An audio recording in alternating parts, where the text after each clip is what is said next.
left your family when you came, Yeah. obviously.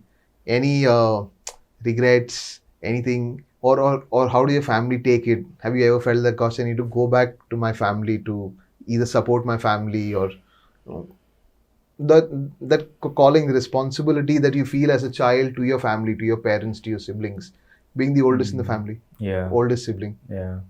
I've never had a sense of leaving the seminary. Yes, I've been disgruntled here and there with what happens, or because of some systems, or because of some people, but I've never had the feeling of, okay, that this is it, this is not my cup of tea, and leave.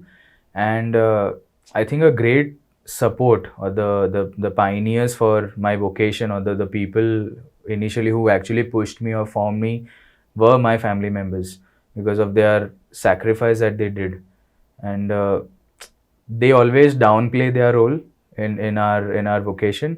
But today, I think I speak for you also. Today you are here, people appreciate you, the person that you are, the kind-hearted person, the loving person that you are, is because of your family. Is because we have felt the love, we have been nurtured there, our value systems are formed there in our family. Today, if our families were to say, nothing doing, sit here, I don't care, no joining anything, you do what I am telling you to do, we wouldn't have been here.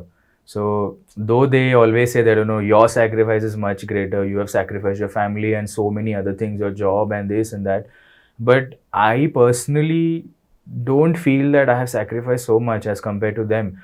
Like my brother, for example, he was studying when I joined, so it didn't dawn on me till he started working, and then suddenly, oh god, like the upkeep of the house, the responsibility of my mom and dad, and even here my kharcha, I have to buy books and everything, and like he has to handle that. And I got an opportunity last year during the pandemic to speak with him about this, and he just like shunned it away, like, what you're talking, no, this is nothing, don't worry, you focus on your study, we'll handle that. Your intention, your vocation, the sacrifice you're making is much harder, it's much difficult. And I'm like, how, like, how are you all so selfless, and what do you all think, what goes in your mind? And That's a very um, that's a very maybe common experience for most seminars, because that's simply what I feel. yeah. When I told my dad, was the first person I told, and he was like, "Okay, go." And I say, "Okay, go."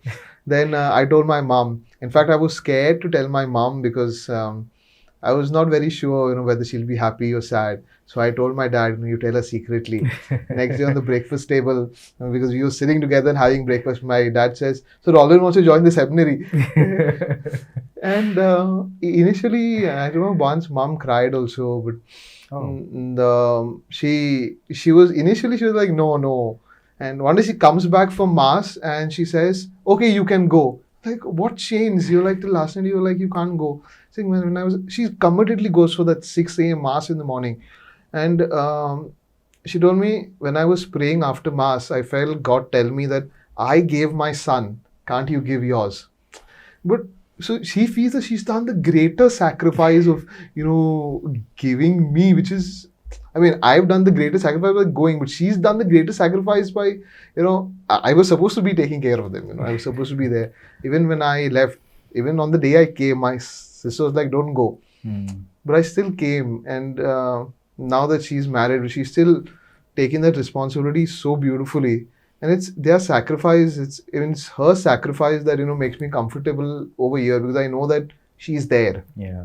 I know that she's there, and she's not too far from my house also. So anything happens, I know that, okay, I can give her a call, I can talk to her. So the sacrifice is, God has sacrificed, yes, but they have added to added to the sacrifice of God to allow Hmm. us to be True. priests. Like we I can, think just to add to this, I remember one, we were having a discussion in a class, and we were just asking, what are our checkpoints? Like tomorrow in the ministry, if we go sideways, something happens, we are tempted, or something like that. What are our checkpoints?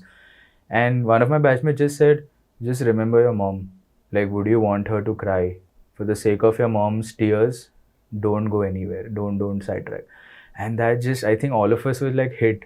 It's it's simple, right? It's simple. Like none of us would want to hurt our mothers, because it's they're like, even for you and for us. Yes, our whole family has been instrumental in our vocation, but I think our moms have been, like Muzoput, that way. So I think none of us would want to even picture our moms crying or having a tear because of something we have done. I think that's a good There's a good leveler. safety veil. Yeah, okay, I don't want that, so I'll be careful. I'll pray.